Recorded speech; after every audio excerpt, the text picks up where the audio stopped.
नमस्कार, BTV news के इस बुलेटिन में आपका स्वागत है। सबसे पहले आइए एक नजर डालते हैं आज की कुछ खास खबरों पर।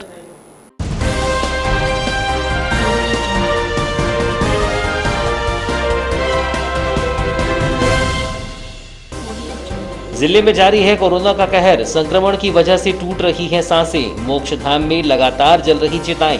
प्रतिदिन पहुंच रहे हैं 10 से अधिक शव। अस्पताल में भी सुविधाओं की भयावह स्थिति। खरीद कर दे रहे हैं मरीज के परिजन ऑक्सीजन सिलेंडर। और क्या क्या दिन दिखाएगा कोरोना।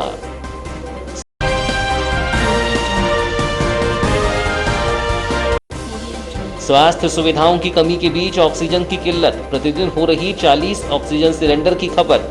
नागपुर जबलपुर से होती है सिलेंडर रिफिलिंग। ऑक्सीजन पर्याप्त लेकिन पड़ रही जरूरत ज्यादा।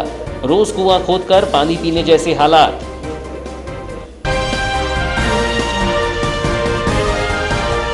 लॉकडाउन का पालन करने चौक चौराहों पर डटे पुलिस अधिकारी। बेमतलब घूमने वालों को सिखाया जा रहा सबक। लाउड स्पीकर से दे रहे हैं लोगों को नसीहत। लॉकडाउन का पालन कराने दी जा रही है समझाइश।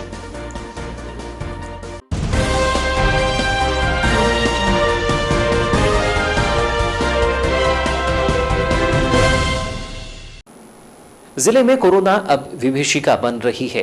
प्रतिदिन जहां कोरोना मरीज दम तोड़ रहे हैं, वहीं स्वास्थ्य सुविधाओं की भी बेहद कमी महसूस की जा रही है। ऐसे में मरीजों की गंभीर स्थिति हो रही है, जबकि अस्पतालों में पहुंचने पर ऑक्सीजन भी उपलब्ध नहीं हो पा रहा है। अस्पताल प्रबंधन के अपने दावे हैं, जिसमें सुविधाओं की कमी तो स्वीकार की जा रही है, लेकिन साथ ही सुव्यवस्था बनाने का भरोसा भी दे रहे हैं। वर्तमान में हालात यह है कि ऑक्सीजन की किल्लत के बीच रोज कुआं खोदकर पानी निकालने जैसे हालात हैं। अस्पतालों में कोरोना संक्रमितों की हालत गंभीर हो रही है। आईसीयू बेड भरे हुए हैं, जहां से भी मरीज के दम तोड़ने के बाद बमुश्किल ही दूसरे मरीज को आईसीयू बेड मिल पा रहा है। जबकि दूसरी ओर ऐसे मरीज जिन्हें ऑक्सीजन की जरूरत पड़ रही है, उन्हें उपलब्ध होने में समय लग रहा है। बताया गया कि बालाघाट जिले में नागपुर और जबलपुर से ऑक्सीजन सिलेंडर की रिफिलिंग होती है। और यह भी सच है कि इन दोनों ही महानगरों में हालात कोरोना की वजह से बेकाबू हैं। वहां के मरीजों को ही ऑक्सीजन सिलेंडर नहीं मिल पा रहा है और ऐसे में जिले तक पहुंचते पहुंचते इनकी संख्या कम हो जाती है। प्रशासन ऑक्सीजन को लेकर जो भी प्रबंध कर रहा है, वह अपर्याप्त साबित हो जाता है, जिसमें रोज कुआं खोदकर पानी पीने जैसे हालात हैं। सिलेंडर यहां पहुंच भी रहे हैं, लेकिन मरीजों की संख्या भी दोगुनी हो जाती है। अभी वर्तमान में महज 1.5 दिन का स्टॉक है और अंदाज़ा लगाइए कि एक दिन भी ऑक्सीजन सिलेंडर की आपूर्ति में देरी हुई तो फिर कोरोना मरीजों का तो भगवान ही मालिक है। बताया गया कि कोविड सेंटर में लगभग 70 से 80 मरीज भर्ती हैं, जबकि ढीमाटोला के कोविड अस्पताल में 50 से 60 मरीजों को रखा गया है। मरीज पहुंचते हैं और जगह नहीं मिल पाती। ऐसे में बमुश्किल बेड का प्रबंध करना पड़ रहा है। ऑक्सीजन की दिक्कतों को लेकर जिला अस्पताल के स्टोर कीपर प्रकाश मेरावी ने बताया कि प्रतिदिन 35 से 40 अतिरिक्त सिलेंडर की खपत हो रही है, जिसमें कोविड आईसीयू के साथ ही मेडिकल मरीजों और सर्जिकल में भी ऑक्सीजन सिलेंडर लग रही हैं। हमारे यहाँ जो ऑक्सीजन सिलेंडर हैं नागपुर से रिफिलिंग कराए जाते हैं और कभी कभी जबलपुर से भी रिफिलिंग करवाया जाता है, क्योंकि जैसे अभी ऑक्सीजन की किल्लत पड़ रही है और अपने यहाँ ऑक्सीजन प्लांट में भी लिक्विड की कमी है, इसलिए नागपुर और जबलपुर दोनों जगह से हमारे जिला चिकित्सालय में सिलेंडर रिफिलिंग करवाया जा रहा है। प्रतिदिन कितने सिलेंडर आते होंगे? प्रतिदिन कम से कम 35 से 40 सिलेंडर की खपत है अपने यहाँ अभी कोरोना काल के दौरान। कहाँ सप्लाई किया जाता है आपके द्वारा? यहाँ से हमारे द्वारा जैसे कोविड आईसीयू है और यहाँ पे जितने भी वार्ड हैं, जैसे मेडिकल वार्ड हो गए, सर्जिकल वार्ड हो गए ना, यहाँ पे और जैसे अपना जो IPV6 बूढ़ी सेंटर जो बना है, यहाँ पे ऑक्सीजन सप्लाई किया जाता है। कैसी जानकारी मिली कि अभी ऑक्सीजन नहीं, तो अभी कितने हैं हमारे पास, कुछ आइडिया है? जी, अभी लगभग अपने पास 40 से 45 जंबो सिलेंडर होंगे और तकरीबन 32 से 35 छोटे सिलेंडर होंगे। कितने दिन में ये सिलेंडर चल पाते हैं? जी अभी तो जो सिलेंडर की स्थिति है तो कम से कम अपने पास ये मान के चलिए 1.5 दिन का स्टॉक पर्याप्त है। 1.5 दिन का। RMO A K. लांजेवार का कहना है कि आईसीयू में 13 मरीज भर्ती हैं, जबकि व्यवस्थाएं बनाने के लिए कई परिवर्तन किए गए हैं। बर्न यूनिट का जो भवन था उसमें भी अब कोरोना मरीजों को रखा जा रहा है, जबकि मेडिकल आइसोलेशन वार्ड में भी संदिग्ध मरीजों को रखा जा रहा है। देखिए हमारे पास में जिस तरह से एक कोविड-19 का आईसीयू है जिसमें 10 से 11 बेडेड है, लेकिन उसको लगभग वहाँ 13 मरीजों को भर्ती रखा गया है और जिनका कंटिन्यू इलाज चल रहा है। उसके बाद में माननीय कलेक्टर महोदय ने एक बर्न यूनिट का नया वो करवाया था। उसमें भी पूरी तरह से कलेक्टर साहब की अनुमति के बाद ही वहाँ पे सारे के सारे कोविड पॉजिटिव पेशेंट जितने भी हैं वो 10 बेडेड है, लेकिन वहाँ लगभग अभी 13 से 14 मरीज वहाँ पर भर्ती हैं। और हमारे मेडिकल वार्ड है जिसके सामने एक आइसोलेशन वार्ड है, जिसको पहले आइसोलेशन वार्ड बनाया गया था, लेकिन वहाँ पर भी अभी पॉजिटिव पेशेंट ही है मान लीजिए, और कुछ जिनको संदिग्ध मरीज होते हैं उनको भर्ती किया गया। वहाँ पे 15 बेड है, लेकिन ये मान लीजिए कि फ्लोर बेड लगने के बाद अभी वहाँ पे 15 से 16 मरीज हो चुके हैं। और हमारा जो आकस्मिक चिकित्सा विभाग है, जो आकस्मिक चिकित्सा विभाग निर्मित हुआ है, उसमें से एक ऑर्थोपेडिक वार्ड का हॉल है जिसमें लगभग 10 बेड है। 10 बेड के अलावा वहाँ पे 14 मरीज भर्ती हैं। और हमारे पास में एक महिला सर्जिकल वार्ड है और एक मेल सर्जिकल वार्ड है जो लगभग 10 बेडेड हुआ करता था, लेकिन अभी वहाँ पे भी लगभग 12 से 13 वहाँ पे दोनों भर्ती।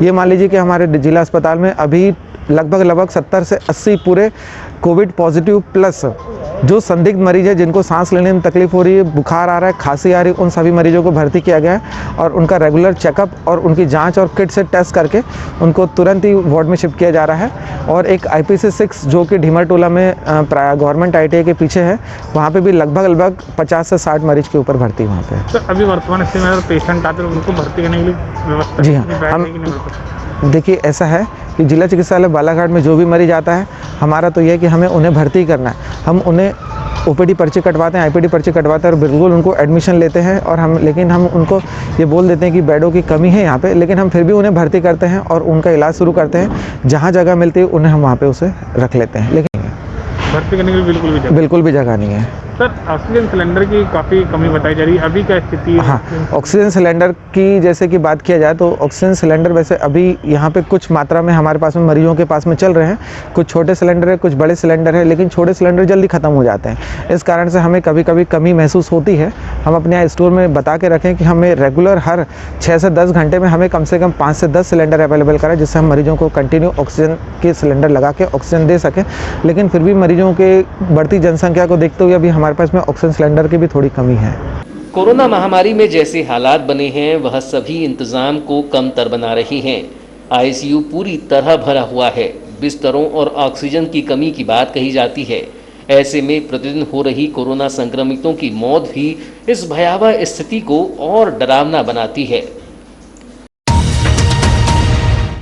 बालाघाट जिले में जारी लॉकडाउन के बीच आमजन घरों में है, जबकि कई लोग अब भी सड़कों पर यहाँ वहाँ घूमते दिखाई पड़ते हैं। इन्हीं लोगों को समझाइश देने के लिए पुलिस अधिकारियों ने प्रमुख चौक चौराहों पर लाउड स्पीकर लगाए हैं, जहां से सूचनाएं पहुंचाई जा रही हैं और आमजनों से बाहर घूमने की बजाय नियमों का पालन करते हुए घरों में रहने की नसीहत दी जा रही है। लॉकडाउन के नियमों का पालन कराने पुलिस ने मोर्चा संभाल लिया। जहां उन्होंने लाउड स्पीकर से लोगों को हिदायत दी, वहीं बेवजह घूमने पर कई लोगों को वापस लौटाया। इस दौरान शहर के चौक चौराहों पर गश्ती करते हुए लॉकडाउन के नियमों का पालन कराया जा रहा है। देखा जाए तो प्रदेश के कई जिलों में लॉकडाउन के प्रभावी होने के बाद से पुलिस बंदोबस्त लगा हुआ है। बालाघाट के चौक चौराहों पर भी पुलिस जवान तैनात हैं। इसी बीच कई तरह की छूट का दायरा है जिसमें लोगों की आवाजाही जारी है, जबकि कई लोग ऐसे भी हैं जो बेवजह घूमते हुए दिखाई दे रहे हैं। ऐसे ही लोगों को सबक सिखाने के लिए पुलिस अधिकारी लगातार चौक चौराहों में भ्रमण कर रहे हैं और कोई भी नियमों का उल्लंघन करता पाया जाता है तो उस पर चालानी कार्यवाही भी की जा रही है। बीते 2 दिनों से शहर के चौराहों पर ऐसा ही नज़ारा दिखाई दे रहा है, जिसमें पुलिस अधीक्षक अभिषेक तिवारी, अतिरिक्त पुलिस अधीक्षक गौतम सोलंकी, ASP कर्णिक श्रीवास्तव, नगर निरीक्षक MR रोमड़े, ग्रामीण थाना प्रभारी, यातायात थाना प्रभारी वीरेंद्र मिश्रा सहित अन्य पुलिस अधिकारी डटे हुए हैं, जो लाउड स्पीकर से सूचना देते हुए लोगों को समझाइश दे रहे हैं। इस दौरान सड़क से आवाजाही करने वाले चौपहिया वाहनों को भी रोककर उनसे पूछताछ हो रही है। पुलिस अधिकारियों ने कहा कि कोरोना की दूसरी लहर बेहद घातक है और लगातार संक्रमित बढ़ रही हैं और जन सुरक्षा के लिए लॉकडाउन लगाया गया है, जिसका पालन करना सबकी जिम्मेदारी है। जो नियमों का उल्लंघन करेगा उन पर कड़ी कार्रवाई की जाएगी। कोरोना की वजह से स्वास्थ्य सुविधाओं की कमी तथा सरकारी प्रयासों को लेकर विपक्षी दल भी लगातार मुखर हो रहा है, ताकि अस्पताल में सभी जरूरी प्रबंध कर मरीजों को समुचित सुविधाएं मुहैया हो सकें। इसी कड़ी में ब्लॉक कांग्रेस ने भी कोरोना संकट की परिस्थिति पर राज्य सरकार और जिला प्रशासन को कटघरे में खड़ा किया है। ब्लॉक कांग्रेस कमेटी अध्यक्ष श्याम पंजवानी ने इस खराब हालात को लेकर सरकार और जिला प्रशासन से सवाल किए। उन्होंने कहा कि देश में आज स्वास्थ्य सुविधाओं की कमी है और मृत्यु दर लगातार बढ़ रही है, जबकि राज्य सरकार दमोह में राजनीतिक रोटी सेकने का प्रयास कर रही है। जबकि दूसरी ओर उन्होंने जिले में अपर्याप्त सुविधाओं को लेकर कहा कि स्वास्थ्य विभाग कोविड मरीजों की 2 से 3 दिन में छुट्टी कर रहा है, जो उचित नहीं है। बेड और ऑक्सीजन नहीं मिल पा रहा है। ऐसे में उन्होंने स्वास्थ्य सुविधाओं को बढ़ाने सामाजिक संगठनों का सहयोग लेने का भी सुझाव दिया। जिस प्रकार से संसाधनों की कमी है, बालाघाट जिले के अंदर ऑक्सीजन नहीं है, बालाघाट जिले के अंदर चाहे वो प्राइवेट हो चाहे वो सरकारी हो, बेड नहीं है। 5-5 लाख रुपए लेकर बड़े बड़े जो लोग हैं, बड़े बड़े घराने के लोग हैं, वो खड़े हैं, लेकिन उनको बेड नहीं मिल रही है। जब 5 लाख रुपए में बेड की व्यवस्था नहीं हो रहा है तो आम जनमानस की आप सोचिए कैसी स्थिति बन रही है। बालाघाट हॉस्पिटल की अगर बात करें तो लगातार मृत्यु दर बढ़ रही है और बालाघाट के जो डॉक्टर्स हैं, जो व्यवस्थापक हैं, जो एडमिनिस्ट्रेशन है, वो जानबूझकर कोविड पेशेंट को एडमिट तो कर देता है, लेकिन सेकेंड डे थर्ड डे छुट्टी दे देता है बगैर किसी जांच के। ना आपके पास RT-PCR की कोई जांच की व्यवस्था है। 4 बजे RT-PCR के लिए आप लोग केवल 50 लोगों को कूपन दे देते हैं और आधे घंटे में जो खत्म होता है, जबकि यहाँ पर लगभग 500 से 700 पेशेंट पर डे आ रहे हैं चेक कराने के लिए, और उसमें 100-150 ये ऑथेंटिक रिकॉर्डिंग सरकार की ओर से एडमिनिस्ट्रेशन तरफ से आ रही हैं, लेकिन व्यवस्थाएं नहीं हो पा रही है। कोरोना संकट के भयावह होते हालात के बीच टीका उत्सव में टीकाकरण के लिए कम ही लोग पहुंचे। प्रतिदिन 10,000 टीकाकरण का लक्ष्य था, लेकिन टीकाकरण केंद्रों में अपेक्षाकृत लोग नहीं आ रहे हैं और टीकाकरण केंद्रों में एक तरह से सन्नाटा दिखाई दे रहा है। यह ऐसा दौर है जब टीकाकरण को कोरोना की रोकथाम के लिए मददगार बताया जा रहा है, लेकिन टीकाकरण को लेकर गंभीरता न दिखाया जाना संक्रमण की रफ्तार में सहायक बन रहा है। बालाघाट जिले में 16 जनवरी से वैक्सीनेशन प्रारंभ किया गया है, जिसमें जैसे जैसे वैक्सीनेशन आगे बढ़ा वैसे वैसे सेंटर की संख्या भी बढ़ाई गई और नई गाइडलाइन भी सामने आई। पहले दौर में स्वास्थ्य कर्मियों को कोरोना की रोकथाम के लिए वैक्सीनेशन की डोज लगाई गई। इसके बाद फ्रंटलाइन वर्करों को भी इसमें शामिल किया गया और बाद में नए नियमों के प्रभावी होने पर बुजुर्गों तथा 45 वर्ष से अधिक उम्र के गंभीर बीमारियों से पीड़ित मरीजों को वैक्सीन लगाई गई।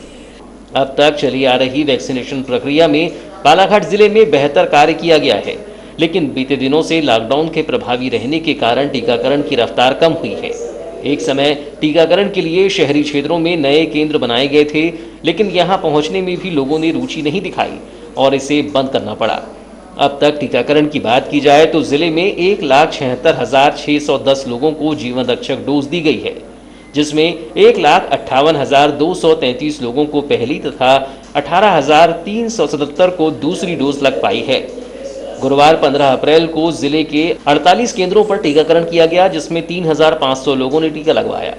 बालाघाट मुख्यालय के केंद्र में अपेक्षाकृत लोग नहीं दिखाई दिए, कुर्सियां खाली थीं और इक्का दुक्का लोग ही टीकाकरण के लिए पहुंचे थे। प्रधानमंत्री की अपील पर टीकाकरण उत्सव मनाया गया, जिसमें जिले के सभी सेंटरों पर 10,000 टीकाकरण प्रतिदिन का लक्ष्य था, लेकिन इस लक्ष्य को प्राप्त करने में जिला पिछड़ गया।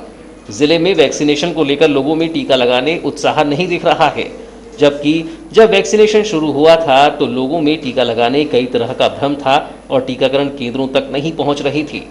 अब लॉकडाउन के तहत जब लोग घरों में हैं तब भी टीकाकरण के लिए रुचि नहीं दिखा रहे हैं, जबकि सरकारों का मत है कि जिस तरह से कोरोना संक्रमण पैर पसार चुका है उसमें टीकाकरण की गति मायने रखती है और टीका लगाने के बाद कोरोना संक्रमण का खतरा काफी हद तक कम हो जाता है। उम्मीद है कि लोग टीकाकरण को लेकर गंभीरता दिखाते हुए वैक्सीनेशन कराएंगे, जिससे हम कोरोना संक्रमण के प्रभाव को कम कर सकें।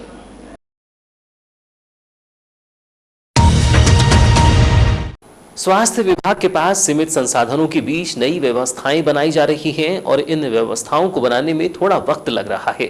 इसी के तहत गुरुवार को आयुष मंत्री रामकिशोर कावरे ने पटवारी ट्रेनिंग स्कूल एवं मुल्ला स्टेडियम में बनाए जा रहे कोविड केयर सेंटर एवं कोविड अस्पताल का निरीक्षण किया। साथ ही व्यवस्थाओं के तहत प्राइवेट कोरोना टेस्ट सेंटर को शासकीय पॉलिटेक्निक कॉलेज के सामने लॉ कॉलेज की बिल्डिंग बालाघाट में गुरुवार से प्रारंभ कर दिया गया है। पटवारी ट्रेनिंग स्कूल गायखुरी में बनाए जा रहे 100 बेड कोविड केयर सेंटर एवं मुल्ला स्टेडियम में स्वास्थ्य विभाग द्वारा बनाए जा रहे 90 बेड के कोविड अस्पताल का निरीक्षण किया और वहां की जा रही व्यवस्थाओं को देखा। पटवारी ट्रेनिंग स्कूल गायखुरी में महावीर इंटरनेशनल एवं सकल जैन समाज बालाघाट द्वारा मिलकर 100 बेड का कोविड केयर सेंटर बनाया जा रहा है। निरीक्षण के दौरान कलेक्टर दीपक आर्य, पुलिस अधीक्षक अभिषेक तिवारी, सहायक collector Dilip Kumar, deputy collector Shrimati Ayushi Jain, मुख्य चिकित्सा एवं स्वास्थ्य अधिकारी डॉक्टर मनोज पांडे सहित अन्य उपस्थित थी। मंत्री कावरे ने निरीक्षण के दौरान निर्देशित किया कि कोविड केयर सेंटर गायखुरी एवं मुल्ला स्टेडियम में ऑक्सीजन सपोर्ट वाले बेड शीघ्र तैयार किए जाएं। कोरोना के मरीजों के लिए ऑक्सीजन एवं जरूरी दवाओं की कोई कमी नहीं होने दी जाएगी। स्वास्थ्य विभाग द्वारा दीनदयालपुरम बालाघाट में मुल्ला स्टेडियम के स्पोर्ट कॉम्प्लेक्स में 35 बेड एवं कराटे प्रशिक्षण केंद्र में 45 बेड लगाए जा रहे हैं। यह सभी बेड ऑक्सीजन सपोर्ट के साथ रहेंगे। इसके अलावा जिला चिकित्सालय बालाघाट में ऑक्सीजन सपोर्ट के साथ 10 और बेड का इंतजाम किया जा रहा है। डिप्टी कलेक्टर श्रीमती आयुषी जैन मुल्ला स्टेडियम एवं जिला चिकित्सालय बालाघाट के ऑक्सीजन सपोर्ट वाले बेड पर मरीजों की भर्ती व्यवस्था की निगरानी करेंगे। ITI के पीछे बूढ़ी में बनाए गए कोविड अस्पताल में ऑक्सीजन सपोर्ट वाले 90 बेड पूर्व में ही बनाए गए हैं और इन सभी बेड का उपयोग कोरोना मरीजों के उपचार में किया जा रहा है। इसी बीच मध्य प्रदेश शासन के पूर्व कृषि मंत्री एवं वर्तमान विधायक गौरीशंकर बिसेन ने जिले की जनता से अपील की है कि यदि उन्हें सर्दी, खांसी, बुखार और सांस लेने में तकलीफ हो तो वे स्वयं को कोरोना संक्रमित मानकर तत्काल अपना CT स्कैन कराएं और कोरोना टेस्ट कराएं। ऐसे मरीज डॉक्टर के परामर्श से ही अपना इलाज कराएं। विधायक बिसेन ने कहा कि कोरोना के मरीजों के उपचार के लिए जिले में पर्याप्त संख्या में बेड का इंतजाम किया जा रहा है। इसके साथ ही ऑक्सीजन सिलेंडर, रेमडेसिविर दवा के इंजेक्शन एवं जरूरी दवाओं का भी इंतजाम किया गया है। मुल्ला स्टेडियम के कराटे प्रशिक्षण केंद्र में कोरोना पॉजिटिव मरीजों के उपचार के लिए बेड का इंतजाम किया जा रहा है। कोरोना संदिग्धों की टेस्टिंग के लिए जिले में कोरोना संक्रमित मरीजों की बढ़ती संख्या को दृष्टिगत रखते हुए जिला प्रशासन ने प्राइवेट पैथोलॉजी लैब को कोरोना टेस्ट कराने की अनुमति प्रदान की है। प्राइवेट कोरोना टेस्ट सेंटर शासकीय पॉलिटेक्निक कॉलेज के सामने लॉ कॉलेज की बिल्डिंग बालाघाट में 15 अप्रैल से प्रारंभ कर दिया गया है। कोरोना के संभावित मरीज निर्धारित शुल्क भुगतान कर इस लैब में कोरोना टेस्ट करा सकते हैं।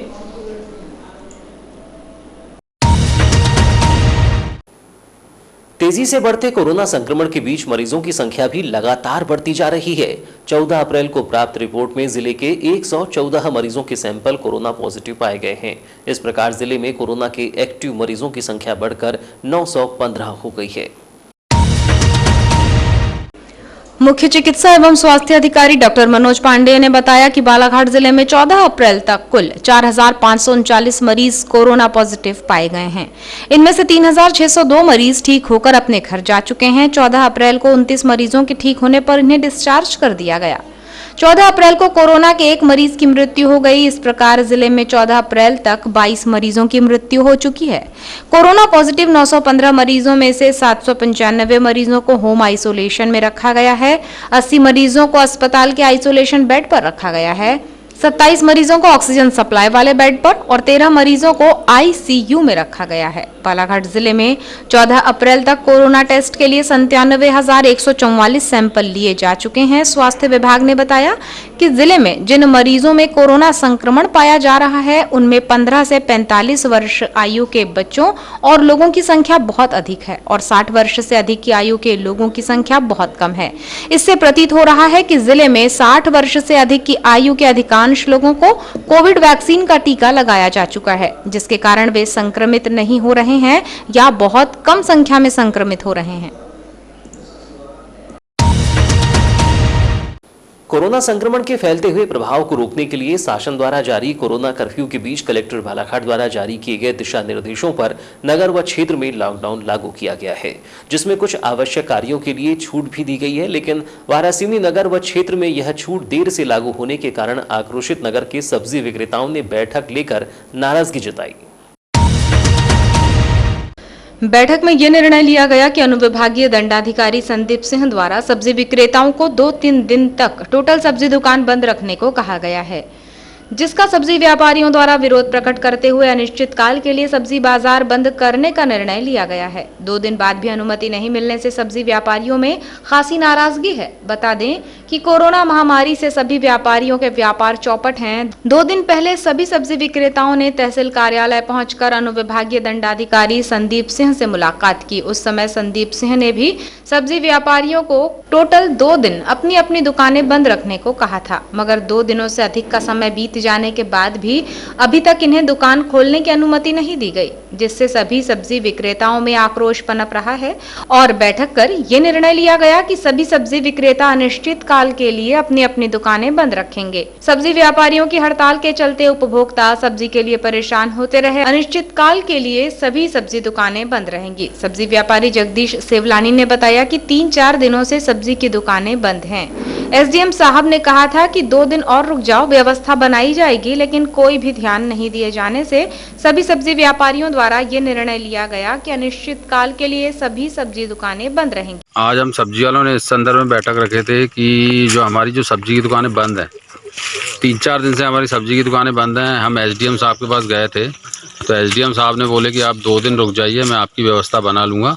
उसके बाद फिर आज हमने बैठक की, फिर वहाँ से फ़ोन किया एसडीएम साहब को तो उन्होंने बोले 2 दिन और रुक जाइए, हम आपकी व्यवस्था बना लेंगे। मगर उससे क्या हो रहा है, जितने भी चिल्लर और थोक सब्जी वाले हैं उनको आर्थिक स्थिति उनकी ख़राब हो रही है और दूसरे नए नए ठेले वाले आके सब्जियां बेच के चले जा रहे हैं। वो कहीं और से बाहर से सब्जियां ला रहे हैं और बेच रहे हैं ठेले पे, जिससे हमारे जो चिल्लर वाले व्यापारी हैं उनको बहुत नुकसान सहन करना पड़ रहा है। तो हम लोगों ने ये विचार किया है कि एसडीएम साहब ने 2-2 दिन करके 4 दिन तो हमारे निकाल दिए हैं, तो इससे अच्छा हमने ये विचार किया कि हम अनिश्चितकालीन हड़ताल करेंगे। जब तक एसडीएम साहब हमको कोई नई गाइडलाइन नहीं देंगे तब तक हम अनिश्चितकालीन हड़ताल पे रहेंगे। व्यापारी संघ से जुड़े संदीप मिश्रा ने बताया कि सब्जी व्यापारियों का प्रतिनिधि मंडल कुछ दिनों पूर्व अनुविभागीय अधिकारी से मिला था। एसडीएम साहब ने कहा था कि मंगलवार को सब्जी दुकानें बंद रहेंगी। हमारे द्वारा उनके आदेश को माना गया, मगर आज तक प्रशासन द्वारा हमारे लिए कोई गाइडलाइन तैयार नहीं की गई है, जिससे सब्जी व्यापारियों के ऊपर आर्थिक बोझ बढ़ता जा रहा है। जी, व्यापारी संघ का एक प्रतिनिधि मंडल पिछले सोमवार को एसडीएम साहब से मिलने गया था, जहाँ एसडीएम साहब ने निर्देश दिया था कि मंगलवार को मार्केट बंद रहेगा। उसी तात्पर्य में उनके आदेश को मानते हुए मंगलवार को मार्केट बंद रखा गया था। उसके बाद आज बुधवार हो गया।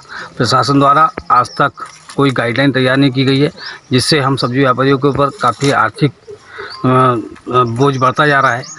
और चूँकि जो सब्जी का व्यापार है उसमें 50% महिलाएं सब्जी का व्यापार करती हैं और ये व्यवहारिक रूप से संभव नहीं है कि वे महिलाएं हाथ ठेले में ढकेलते हुए शहर में सब्जी का व्यापार करें। उनकी भी परेशानी को दृष्टिगत रखते हुए हमारे संगठन ने निर्णय लिया है कि जितने थोक सब्जी व्यापारी संघ है अनिश्चित काल के लिए हमारा मार्केट बंद है। अब प्रशासन इसका रास्ता निकाले। जैसा बालाघाट में मार्केट खुल रहा है, मार्केट खुलकर 3 घंटे का समय प्रशासन द्वारा निर्धारित किया गया है। वहाँ से आकर सब्जी वाले सब्जी क्रय करते हैं और वह उसके बाद वो डिस्ट्रीब्यूट करते हैं। वैसी जो योजना है वाराणसी में भी बननी चाहिए। आसमान में काले बादलों की डेरे के साथ मौसम में अचानक परिवर्तन आया है। गुरुवार को दिन भर बदली छाई रही और सूरज की तेज तपिश से थोड़ी राहत मिली, जबकि शाम होते होते मौसम ने अचानक करवट बदली और तूफान भरी तेज हवाओं के साथ आंधी चली। मौसम विभाग के अनुसार अगले 48 घंटे में बादल छाने के साथ हल्की बारिश की संभावना जताई जा रही है। बीते कुछ दिनों से मौसम की आंख मिचौली देखने को मिल रही है। आसमान में काले बादल छा जाते हैं और तेज आंधी के बीच कहीं कहीं हल्की बूंदाबांदी भी हो रही है। एक तरह से मौसम में यह बदलाव भीषण गर्मी को पस्त कर रहा है, लेकिन कई तरह की दिक्कतें भी पैदा हो रही हैं। गुरुवार को सुबह से ही आसमान में काले बादल छाए रहे और छुटपुट बारिश भी हुई।